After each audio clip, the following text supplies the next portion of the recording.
دیکھیں سورہ کے شروع میں کہا کہ یہ رحمان اور رحیم کی طرف سے نازل کی ہوئی کتاب ہے، یعنی پیغام یہ ہے کہ قرآن اللہ کی رحمت کا پیغام ہے، قرآن واضح ہدایت ہے، پیچیدہ نہیں ہے۔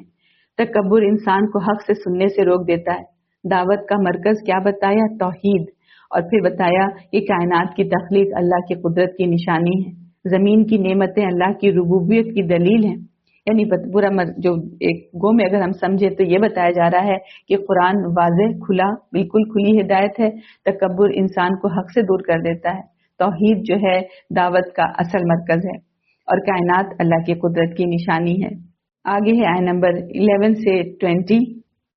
پھر وہ آسمان کی طرف متوجہ ہوا جبکہ وہ دھواں تھا، تب اللہ نے اسے اور زمین سے کہا تم دونوں خوشی یا ناخوشی سے آؤ، تو ان دونوں نے کہا ہم دونوں بخوشی حاضر ہیں۔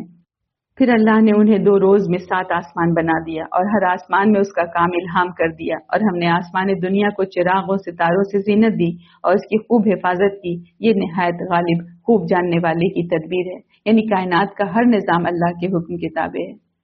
پھر اگر وہ منہ موڑیں تو کہہ دیجئے میں نے تمہیں ایسی کڑک یعنی آسمانی عذاب سے ڈرا دیا ہے جو عاد و سمود کی کڑک کے مانند ہوگی۔ جب رسول ان کے پاس ان کے سامنے سے اور ان کے پیچھے سے یہ کہتے ہوئے آئے کہ تم اللہ ہی کی عبادت کرو، تو انہوں نے کہا اگر ہمارا رب چاہتا تو ضرور فرشتے نازل کرتا، لہٰذا جو کچھ دے کر تمہیں بھیجا گیا ہے ہم تو یقیناً اس کے منکر ہیں۔ یعنی تکبر ہمیشہ ہلاکت کا سبب بنتا ہے۔ پھر جو عاد تھے تو انہوں نے زمین میں ناحق تکبر کیا اور بولے قوت میں ہم سے زیادہ سخت کون ہے؟ کیا انہوں نے دیکھا نہیں کہ بے شک اللہ جس نے انہیں پیدا کیا وہ قوت میں ان سے زیادہ سخت ہے، اور وہ ہماری آیات کا انکار کرتے رہے۔ چنانچہ ہم نے ان پر منحوس یعنی ثابت ہونے والے دنوں میں طوفانی ہوا بھیجی تاکہ ہم انہیں دنیاوی زندگی ہی میں ذلت و رسوائی کے عذاب کا مزہ چکھائیں، اور بلا شبہ آخرت کا عذاب سب سے زیادہ رسوا کن ہے اور ان کی مدد نہیں کی جائے گی۔ یعنی طاقت بر غرور انسان کو تباہی تک لے جاتا ہے۔ اور جو سمود تھے تو ہم نے ان کی رہنمائی کی تو انہوں نے ہدایت پر اندھے پن کو پسند کیا، پھر ان کی کرتوتوں کی وجہ سے انہیں ذلت و رسوائی کے عذاب کی کڑک نے آ لیا، اور ہم نے ان لوگوں کو نجات دی جو ایمان لائے اور وہ تقوی اختیار کرتے تھے۔ یعنی نجات ہمیشہ ایمان و تقوی والوں کو ملتی ہے۔ اور جس دن اللہ کے دشمن ہانک کر آگ کی طرف اکٹھے کیے جائیں گے تو ان کی درجہ بندی کی جائے گی، یہاں تک کہ جب وہ اس دوزخ کے پاس پہنچیں گے تو ان کے خلاف ان کے کان اور ان کی آنکھیں اور ان کی جلدیں ان کے عملوں کی گواہی دیں گے جو وہ کیا کرتے تھے۔ یعنی قیامت کے دن انسان کے اپنے اعضا بھی گواہ بن جائیں گے۔ تو ان آیات میں کیا بتایا جا رہا ہے کہ کائنات اللہ کے حکم کے تابع ہے، تکبر انسان کو تباہی تک لے جاتا ہے، ہدایت کو چھوڑنا ہلاکت کا سبب ہے، قیامت کے دن ہر عمل ظاہر ہو جائے گا۔ آگے ہے آیت نمبر 21 سے 30۔ اور وہ اپنی جلدوں سے کہیں گے تم نے ہمارے خلاف گواہی کیوں دی؟ وہ کہیں گی ہمیں اسی اللہ نے بلوایا جس نے ہر چیز کو بلوایا، اور اس نے تمہیں پہلی بار پیدا کیا اور تم اسی کی طرف لوٹائے جاؤ گے۔ اور تم گناہ کرتے وقت یہ سوچ کر پردہ نہیں کیا کرتے تھے کہ تمہارے کان اور تمہاری آنکھیں اور تمہارے چمڑے تمہارے خلاف گواہی دیں گے، بلکہ تم سمجھتے تھے کہ بے شک اللہ تمہارے بہت سے اعمال کو نہیں جانتا جو تم کرتے تھے۔ یعنی قیامت کے دن انسان کے اپنے اعضاء اس کے اعمال کی گواہی دیں گے، ہے نا؟ اور تمہارا یہی گمان جو تم نے اپنے رب کے بارے میں کیا اسی نے تمہیں ہلاک کیا، چنانچہ تم خسارہ پانے والوں میں سے ہو گئے۔ پھر اگر وہ صبر کریں تو بھی آگ ہی ان کا ٹھکانہ ہے، اور اگر وہ معافی مانگیں گے تو وہ معاف کیے گئے لوگوں میں سے نہ ہوں گے۔ یعنی غلط تصور جو ہے خدا انسان کو گمراہی میں ڈال دیتا ہے۔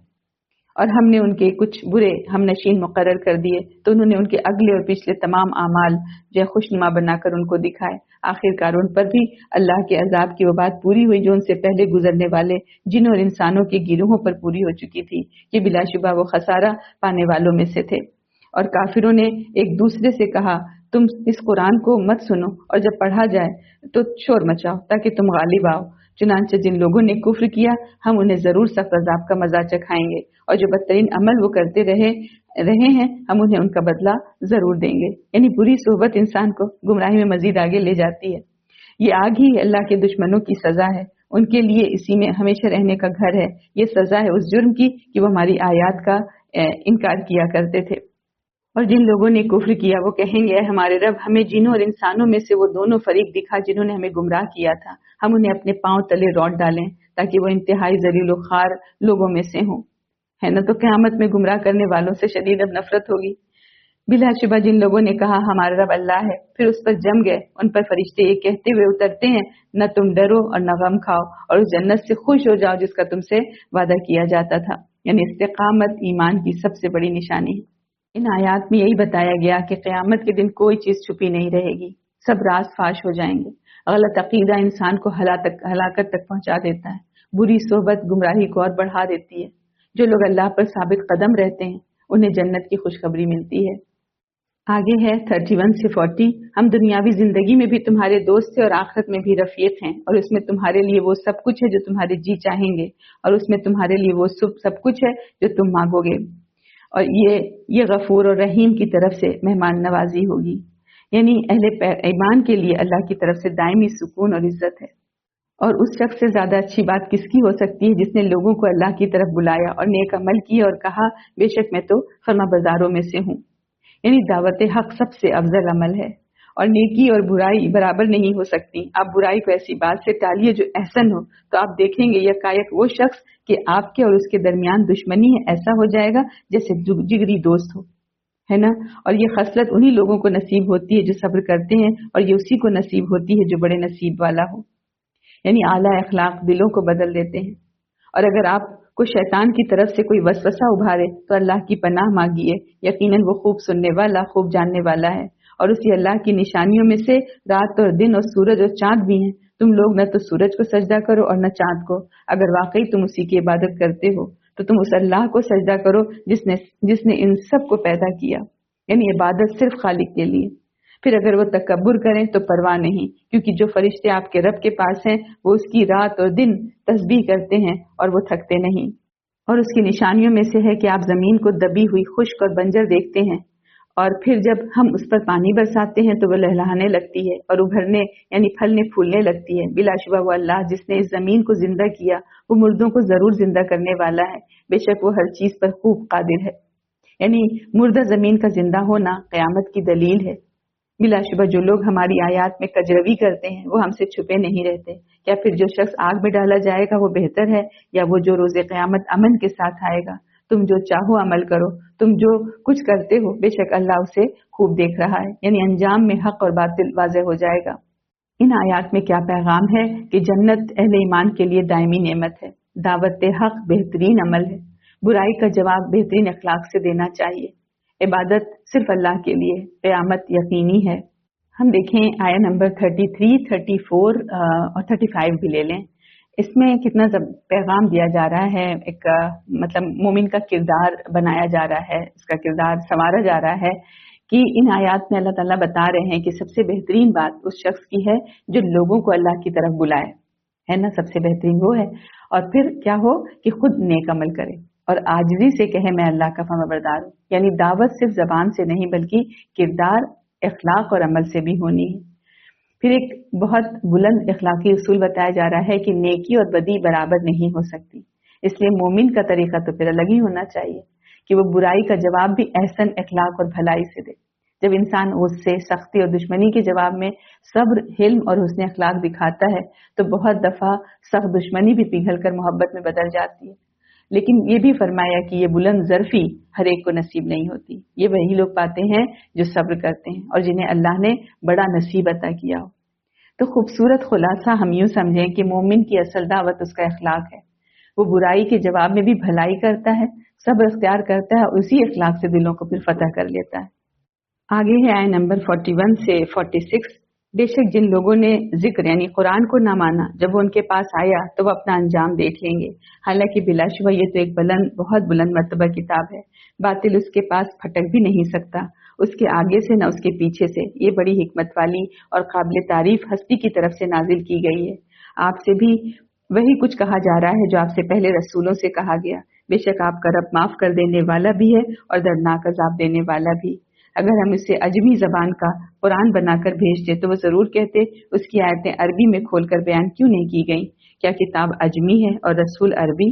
کہہ دیجئے وہ ان کے لیے جو ایمان لائے ہدایت اور شفا ہے، اور جو لوگ ایمان نہیں لاتے ان کے کانوں میں ڈاٹ ہے اور وہ ان کے حق میں اندھا پن ہے۔ یہ لوگ جو حق بات نہیں سنتے گویا دور جگہ سے پکارے جا رہے ہوں۔ اور بے شک ہم نے موسیٰ کو کتاب دی، پھر اس میں اختلاف کیا گیا اور اگر آپ کے رب کی طرف سے ایک بات پہلے سے طے نہ ہو چکی ہوتی تو ان کے درمیان ضرور فیصلہ کر دیا جاتا، اور بلا شبہ وہ اس قرآن کے متعلق بے چین کر دینے والے شک میں پڑے ہوئے ہیں۔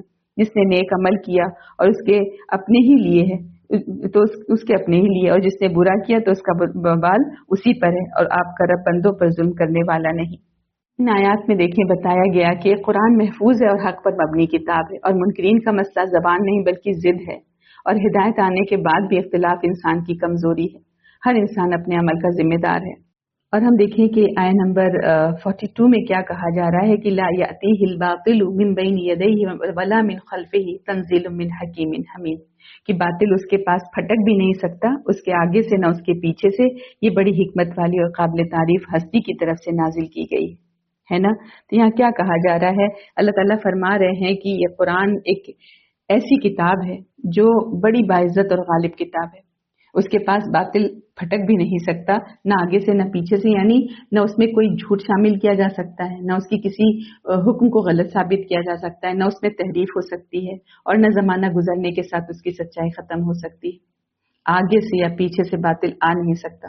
اس کا مطلب مفسرین نے اس کی کئی خوبصورت وضاحتیں کی ہیں کہ آگے سے نہیں، یعنی جو خبریں قرآن دیتا ہے ماضی یا مستقبل کی، وہ غلط ثابت نہیں ہوتی، اور پیچھے سے نہیں، یعنی اس میں کوئی اضافہ یا کمی یا تحریف نہیں کی جا سکتی، اس کے احکام میں باطل نہیں، یعنی اس کی تعلیمات ہمیشہ حق اور ہدایت ہیں، اس میں کوئی ظلم یا غلطی نہیں، کوئی طاقت اسے باطل نہیں کر سکتی، یعنی نہ دلائل سے اور نہ زمانے کے بدلنے سے۔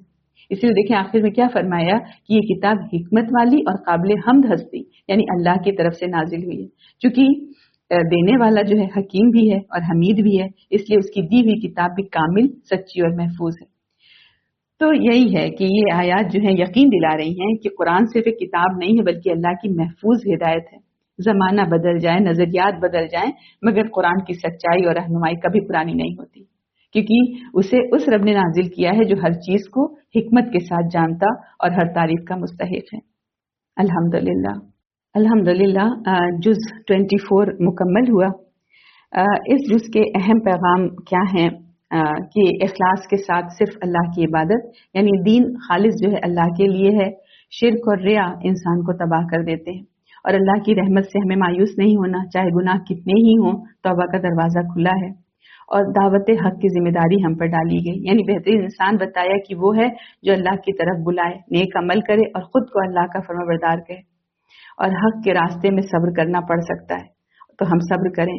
انبیاء اور اہل ایمان کو جو ہے ہمیشہ مخالفت کا سامنا کرنا پڑتا ہے، مگر صبر اور ثابت قدمی ہی کامیابی کا راستہ ہے۔ اور تکبر کا انجام اور ایمان کی عزت بھی بتائی، یعنی فرعون اور اس کے ساتھیوں کی مثال بتا کر کہ غرور تباہی لاتا ہے جبکہ ایمان عزت دیتا ہے۔ قرآن حق اور محفوظ ہدایت ہے، اس میں کوئی باطل داخل نہیں ہو سکتا، یہ ہمیشہ انسان کو سیدھے راستے کی طرف بلاتا ہے۔ تو ہم اللہ تعالیٰ سے دعا کریں کہ اللہ ہمارے دلوں کو خالص اپنا بنا دے، ہمیں حق پر ثابت قدم رکھ، ہمیں تکبر اور گمراہی سے بچا کر قرآن کی ہدایت کے مطابق زندگی گزارنے کی توفیق عطا فرما۔ آمین۔ والسلام علیکم ورحمۃ اللہ وبرکاتہ۔